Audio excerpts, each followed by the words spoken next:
بسم الله الرحمن الرحيم الحمد لله رب العالمين والصلاة والسلام على سيد الأنبياء والمرسلين نبينا محمد وعلى آله وصحبه أجمعين أما بعد.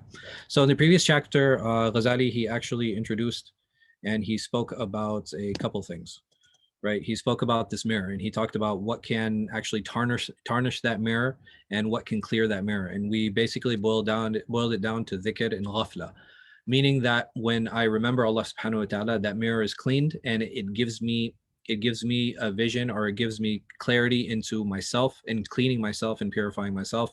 And in ghafla, or turning away from Allah subhanahu wa ta'ala, is actually what tarnishes the mirror, and it prohibits me from cleansing myself or purifying myself. In this chapter, he goes into a little bit like a little bit more clarity concerning that, and he talks about the relationship of the heart with the outside world, right? So he calls the heart a mirror, right? He calls the heart or the mirror, and the reason that it's the mirror is it's because it reflects reality, right? Or a better way to put that is it reflects perception. So you might have something known in front of you, but if my mirror is tarnished, again going back to the previous chapter, then I'm not going to be able to identify the object in front of me correctly. And he says that what is in front of me is intelligence, and what my perception of it is what is called intelligible, right? So intelligence is what's in front of me, which is the reality, and my perception of reality is what is called intelligible, and all of that revolves around my heart, right? The cleaner my heart, the more clarity I will have with what is in front of me, and I will be able to actually intake that in, and my perception will actually align with reality. And this is something, again, that's really important, and it revolves around sins, and it revolves around remembering Allah subhanahu wa ta'ala. So there are a few reasons that we have, or a number of reasons that we actually have false reflections. He mentions a bunch of them. So the first one he mentions is youth. Then he mentions disobedience. He mentions being distracted, or ghafla. He mentions prejudices, and he mentions ignorance, right? And I think he actually talks about how these affect the mirror. He says that the youth actually skews the mirror, disobedience actually tarnishes the mirror, being distracted actually busies you from looking at the mirror, prejudices actually put a veil over the mirror, and ignorance means that you will not even go into the direction that you're supposed to be facing, because you don't even know. So what I actually wanted to do is, how many people do we have today? We got about, I think it's 6 people. If you guys can each come up with an example of each of these, like, so one, you guys can go ahead and choose one. 1, 2, 3, 4, 5. So why don't I assign here? Uthman 1, Faik 2, Miguel 3, Hamam 4, and Nazim 5. Is there anyone else here? Jawad, you can also be 1. And then we will take turns of you guys actually giving me practical examples of what it is that is actually meant here, and what is it that Ghazāli is trying to tell us. I'll give you guys 1 minute.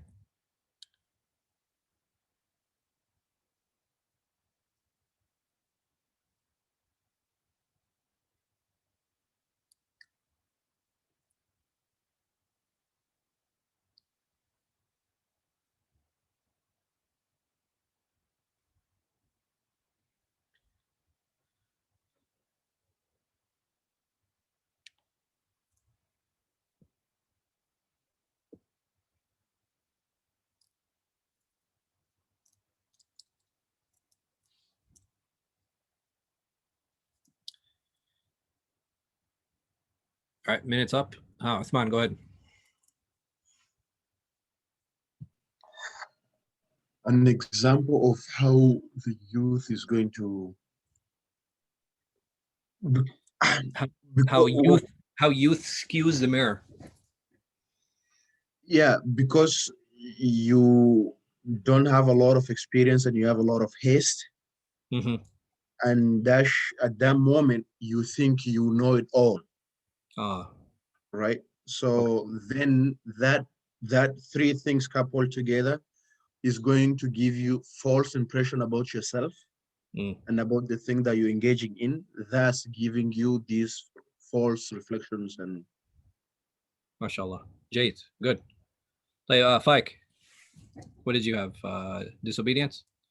Yes. Okay. So, no, so this, I mean, it basically, the way he describes it is, you know, disobedience. It's like the black mark that keeps getting added and added to the surface, and eventually it's like caked in sins, right? And even the metaphor like cleaning it, even if you do clean it, it's never like it was before, which Yeah. was an interesting. It's still gonna be somewhat, you know, it's not, there's not gonna be as much light.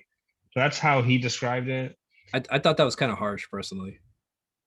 Yeah, well, it goes back to something we did like several lessons ago, right in the beginning, where you mentioned like somebody who just never sins versus someone who sins and Yeah. they, you know, either way. So that's how he described it. But like a real life example, I mean, this is just somebody who, I guess, they sin so much that they become like desensitized to it. Somebody who like cheats a lot or lies a lot or steals. Mashallah. If it just becomes like, you know, habitual, and then it's like, this is just part of who I am, you know, but it then ends up becoming, I guess it's sort of you just get, just the fact that you don't think it's that big of a deal at some point, then that itself is kind of like a blindness, I guess, or yeah. No, you're absolutely right, man. Like, if you can fool yourself into thinking that, you know, this is okay, or you're just completely ignored at that point, that's exactly what happens. Like your heart completely just, you know, blocks off those things. You're unable to see the sin anymore, right? Which is exactly what tarnishing does. Like you can't even see yourself anymore. SubhanAllah, Allah protect us. Miguel. Assalamu alaikum. So distracted. So prioritizing the wrong things, prioritizing what's not important. You know, putting off, let's say, you know, salat or reading Quran, or even doing good deeds. You're gonna have to speak up a little bit, Akhi, and you're kind of breaking up. Can you hear me now? Yes, I can. Okay, so what I said was prioritizing the wrong things that aren't beneficial, you know, and saying, "Oh, I'm too busy to do this, do that, to pray, you know, to do some dhikr, to." But what are you busy with? That is my question. Let's say you're too busy with work, quote unquote, or you're too busy with, studying for this versus actually, reading some Quran and getting to know actually, and putting it to practice. How's that a problem? Well, because you're saying, "Oh, I'll get to that later," and this is my priority versus. So over here, he says that this busies the mirror. What does he mean by that? This busies the mirror. Yeah, or it busies the image. What does he mean by that? Busies the image. So the image is, so the mirror, right? So you see what's in the mirror, and you're making yourself busy with. But if I can see in the mirror, what am I busy with? Not looking at the mirror. Ah, right. I'm not even looking at it. Subhanallah. Right. I'm so distracted that I'm not even looking at reality. Yeah. Right. I'm not paying it any attention. And exactly what you said. Usually, when people talk about being busy, especially like in a lot of these Sufi works, they're talking about being distracted and busy by what? Focusing on what's not beneficial. Well, that's very general, but in general, focusing on the dunya. Yeah. Right? Focusing on worldly things. And because you're so busy focused on the worldly things, you never actually look in the mirror and you never actually analyze yourself and correct yourself. Well, mashallah. Yeah, jazakallah khair. طيب, Hammam.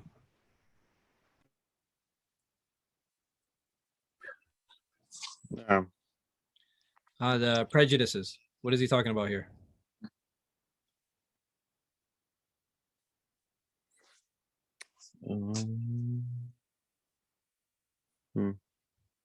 Oh, so we're talking about veil. So to be honest, I don't know. You don't know? No, I don't know. Not a problem. Well, after we finish, I'll come back to this one, inshallah. طيب, Nazim, go ahead. Ignorance. Okay, so in my humble understanding, ignorance is somewhat similar to youth. However, they are different in a sense that the youth may have, I mean, they both have a problem of direction. The problem of the youth is that he or she may be sinful, just an example, may be sinful, but still knowing his or her purpose in life and trying to get closer to Allah and get to the Jannah. However, the ignorant one is not just imperfect. He simply doesn't know his purpose in life and refuses to do anything about it. Okay. Oh, all right. So you're saying not only is this person ignorant, but this person is willfully ignorant. Willfully, he's not even trying to find knowledge because he doesn't even know about this knowledge and not even trying to seek this knowledge. Dave, so why do you think that is? Here, I'm sorry, let me reword the question. Why do you think that Ghazāli is talking about willful ignorance versus general ignorance? Willful ignorance in general. Willful ignorance, maybe people have other things in priority and they are very much preoccupied with the world. Okay, so remember what he's talking about here, right? He's talking about things that create false reflections. So is he talking only about willful ignorance, or is he just talking about ignorance in general? It was hard, honestly, for me to understand this one. He says that so you put direction in front of the mirror. You misdirect from the mirror, and you can't even find the source of this knowledge, how to put it directly. This is what he said. Right. So the thing is, over here, it is very difficult to differentiate, between, is he talking about willful ignorance or is he talking about actual ignorance? Now, because these have a type of a slight negative connotation associated with them, I want to say he's talking more about willful ignorance, but this does also apply to regular ignorance, right? We just don't know. Like, if I don't know something, I don't know. The only difference is that willful ignorance has another layer to it. And that layer is that I'm not making any active effort to make myself better. So this gives me a little bit of hope that he's actually talking about willful ignorance and not talking about actual ignorance, because I know I suffer from it. And I ask Allah subhanahu wa ta'ala to raise us from that. I mean. Just for clarification, was my example anyhow relevant? Meaning, one is sinful but still knows his purpose in life, and the other one does not. So youth doesn't necessitate that the person is sinful, right? Youth just means that this person is young, and because they're young, it skews because youth can be a mindset also, right? You have some people who are older, but they still have a very young mindset. And youth, what is a good way of actually?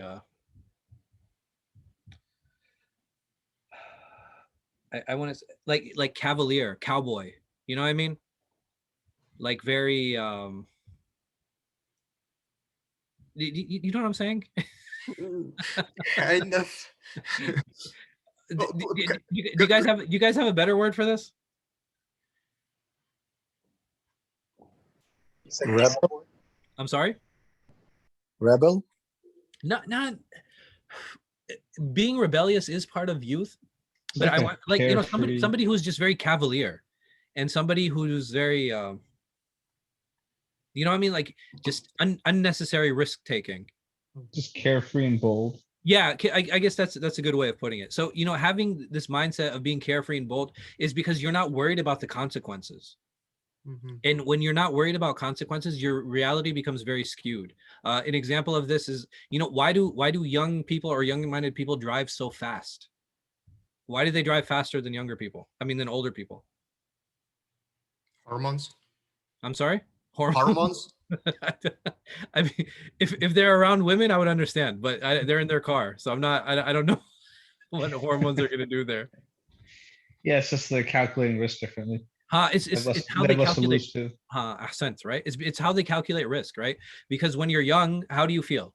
You feel invincible, right? You feel like nothing is going to hurt you because you might not have experienced enough pain in your life, or you might not have experienced enough accidents, and that's why your reality is skewed when you're young, because you have less worry about consequences versus ignorance. Ignorance, you just don't know. Right? Youth, you still know, and you still have an idea. The problem with ignorance is you don't know it all. So, I don't want to, the only difference I would have with you, Nazim, is introducing that element of sin, because it's not, it can be there, but it's not a necessary component. Does that make sense? Yeah. Okay. Gotcha. Thank you. Jawad, I think you had youth, and I think I explained it again. Yes, you did. Do you have another example? Maybe something else. Or maybe. Should I give him prejudices? Yeah. Just being very careless, I guess. I would say that, being youth, you're focused on very materialistic things, and just very shallow things. That's where the focus is, and that's what the reality is. It focuses on less important things. Okay. So it's a more material focus, more short-term advantage focus. I definitely do agree with that. Tape. So coming back to number 4, coming back to prejudices, or coming back to the veil. Does anybody feel like they have an idea concerning this before I explain it? Or does anyone want to chime in? No? Okay, so prejudices, this can be in a number of ways, right? So you have people sometimes who have preconceived notions concerning, for example, a belief system. You have people who have preconceived notions concerning a particular madhab. You have preconceived notions even concerning, like even in this class, concerning tasawwuf, right? So what happens when you have those preconceived notions? What does it do? In a sense, it like blocks off the possibilities of something, right? Ahsant. It blocks you off, right? It prevents you from actually seeking reality. Hammam, you're going to say something? No, just what the brother said. Now that you give it context, when you asked me, I thought about that, but I wasn't sure, so I didn't want to. Okay, say something incorrect. Yeah. So the thing is, like, that's exactly what a veil does, right? It stops you from seeing the reality. And the amazing thing about this is, who put the veil on the mirror here? So Not yourself. You put it yourself. No, nobody put it on for you. You put it on yourself. And that is why this is so dangerous. And even all of these things, we find that where is the source of the tarnishing of the reflection here?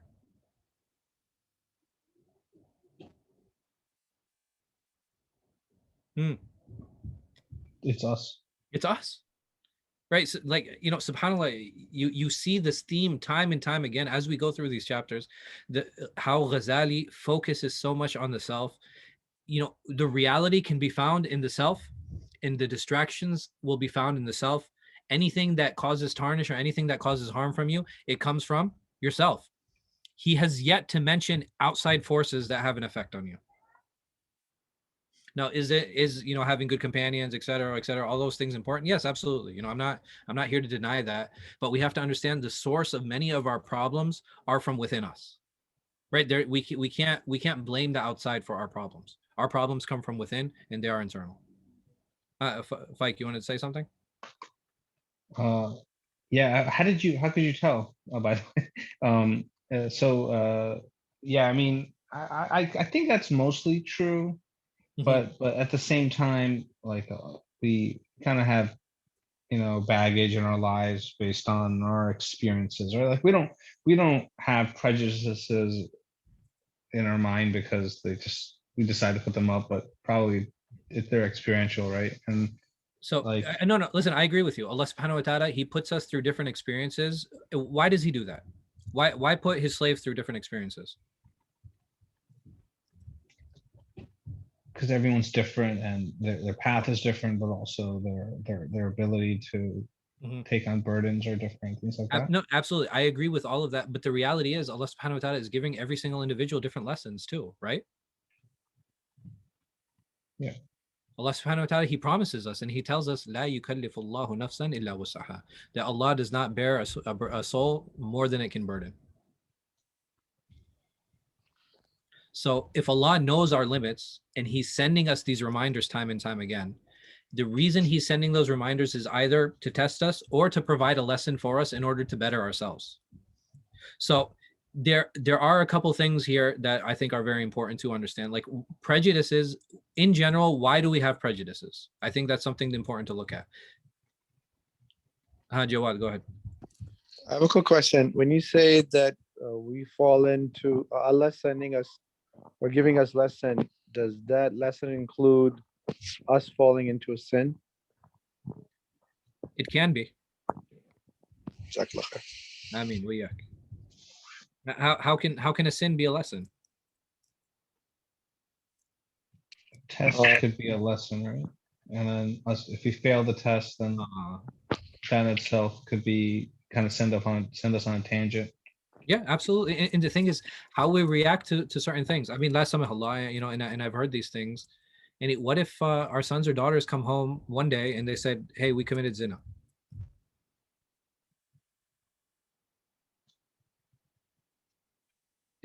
What do we do in that situation? Tawbah? We encourage them to make tawbah.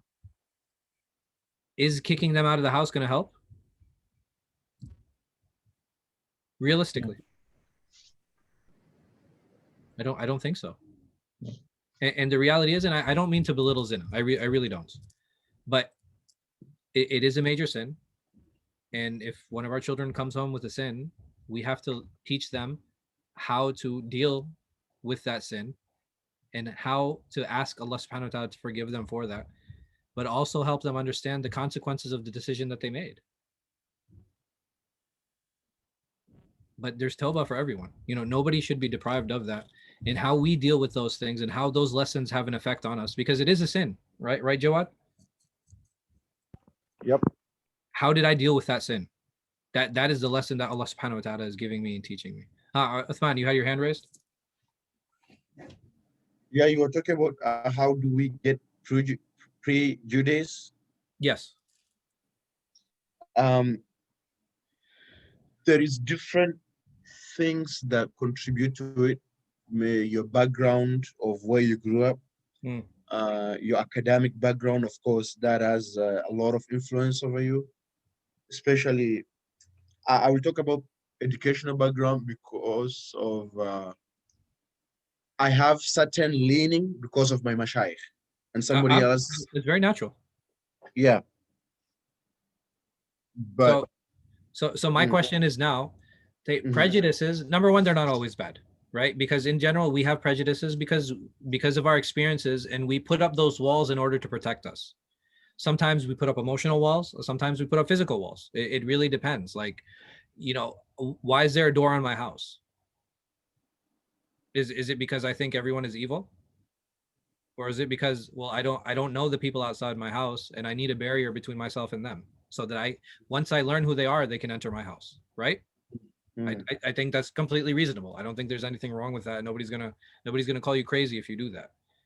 And there are some prejudices that are completely unreasonable, right?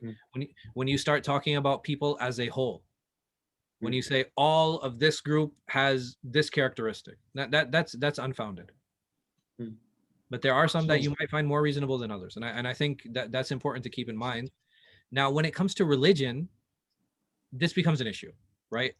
All Ash'aris, all Hanbalis, all Shafi'is, right? This becomes a big problem. How do I deal with those prejudices?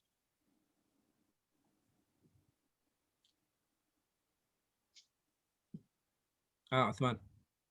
Yeah, by actually, I'll give you a real example of myself. And I was raised in the Ash'ari Sufi manhaj. Yes. But for the past 3 years, I've gone out of that comfort zone where I went to study with actually Salafi Shuyukh. And what I was thought about the movement of the Salafi is not what I am getting. You found out it was worse. No. I found out it was beautiful, to be honest with you. Alhamdulillah. Cause I got good teachers in them. Yes. Let me put it that way. I got good teachers who understand the other side, and they are academically truthful. Alhamdulillah. Right. فأنا الآن when I talk to people, I say I'm a Salafi Sufi. Yeah, so it's interesting. Time So for to add to refutation. that, right? So like basically number 4 is kind of fed through potentially number 1 and 5, because in a sense, you know, your youth and how you grow up and you know, your parents and your upbringing and your education will feed you prejudices in a sense, because they'll feed you experiences in a very certain way. And then, you know, being young, you just believe everything, especially when it's pounded into you. So But- you have to kind of, as you become an adult, it's you have to actually seek Okay. knowledge, Yeah. and break down those. But again, if I like, at the end of the day, who's doing that? You are. So what I'm saying is that as you grow, it's completely normal to build a base knowledge, like a knowledge base, right? That's something that's really important. Everybody, like, without realizing it, in every single science in our lives, we have all built a madhab, right? We've built a school of thought on, okay, this is the way to approach English, this is the way to approach math, this is the way to approach biology, chemistry, computers, whatever the case might be. And as time goes on and as we grow, what happens is we start making adjustments to those knowledge bases. That's completely normal, that's completely fine. But the reality is like, okay, how do I have my knowledge base and I have my madhab. How do I make sure that this does not cause me to reflect on other people or other individuals or other madhab in a negative way? And the only way to do that is by engaging in something Uthman mentioned that's extremely, extremely important for every single one of us, by making ourselves vulnerable. Right? What does that mean? By putting ourselves into situations that we would not normally be comfortable with, by being around people and asking people questions that we might not be comfortable asking. And it's only when we actually challenge the status quo and we challenge those ideas that we find that there's any type of personal growth. Otherwise, we just keep swimming in the same pool, right? We don't even know other pools exist. So this is probably one of the most difficult ones, honestly, removing those prejudices. And the only way to remove those prejudices is by building relationships and making yourself vulnerable and putting yourself in situations that you normally wouldn't find yourself in. So anybody wanted to add to that, or is that clear? No, I agree. Okay. So over here, this Ghazāli, he actually talks about, all right, how do you reach truth, right? What is the way to reach truth? And he brings something this is very fundamental to basic mantiq or basic logic. He says that you will have two pieces of knowledge, right? You'll have two knowledge items, and those knowledge items will bring you to a derived conclusion.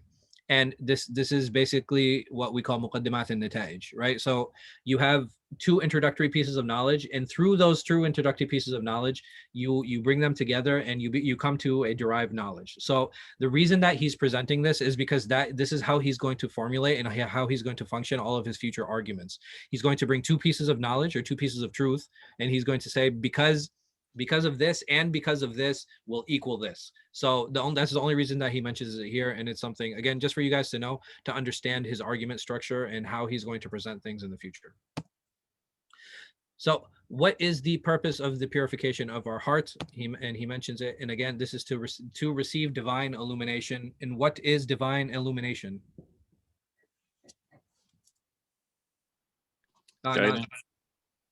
Jade, you're right. Nazim. So do you mean the 3 levels of faith? Is that? Okay, that can be part of it, but just in general, when we talk about an-nur al-ilahi, when we talk about light from Allah subhanahu wa ta'ala, what does that mean? Even when Allah talks about his light, what is he talking about and what does he mean? Well, maybe generally to achieve Allah's rida. Okay, to get Allah's happiness. Jade, okay. There's clarity, right, in your iman. Okay. It's like a level of clarity where it's not you're not doing it because someone told you to do it. You're not doing it because you think it's probably right. And there's some, traces of evidence here and there that are implying it's right. All right. So it's explicit. Okay. I like this idea of personal direction, but I think we need to explore that a little bit more. I think there are a couple of people who raised their hands. I'm sorry. I have difficult following everybody's hands. Did somebody have something to add? Hello? No? Okay. We have two participants who've raised their hands. Nazim, go ahead, and then Uthman.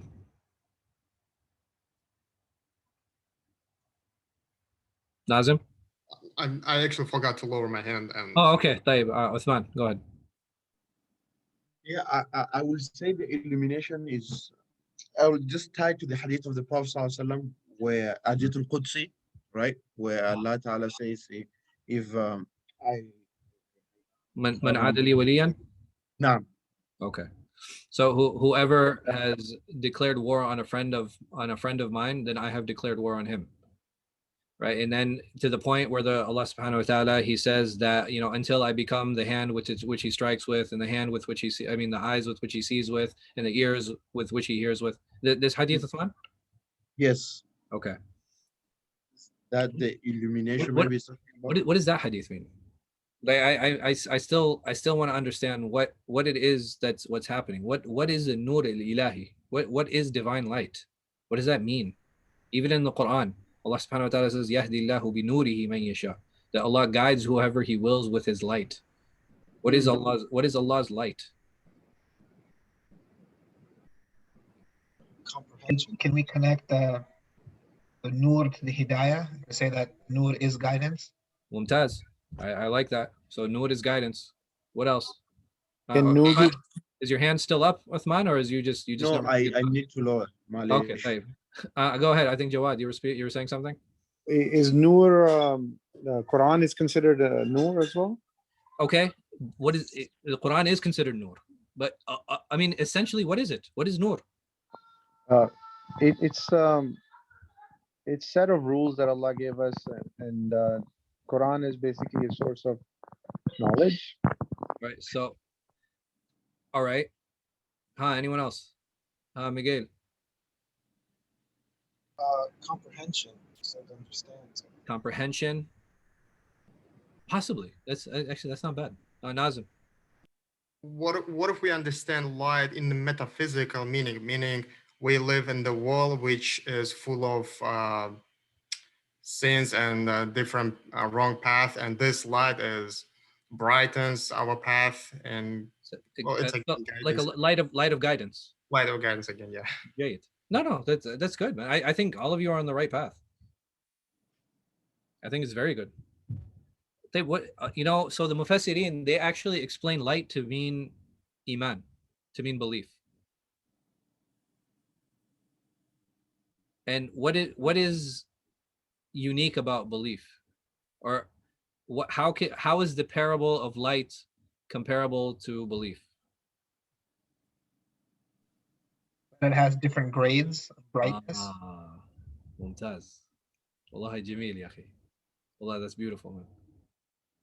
That Allah has given us light, and light has different grades. So not everybody receives the same amount of light.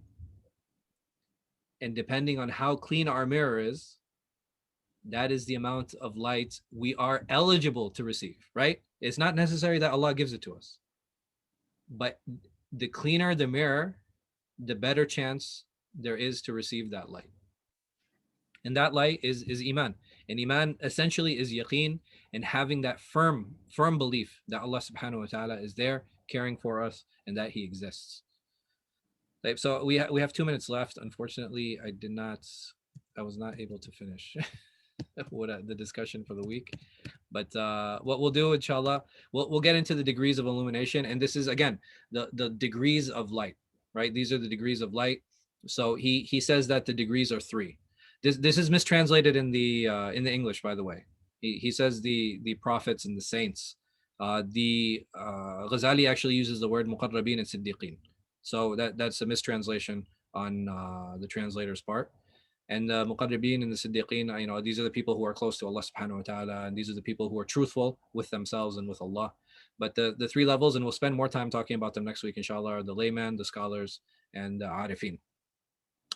With that, I'll stop here. Do you guys have any questions before we end? It's okay if we go over a little bit extra, inshallah. I can take questions from you guys.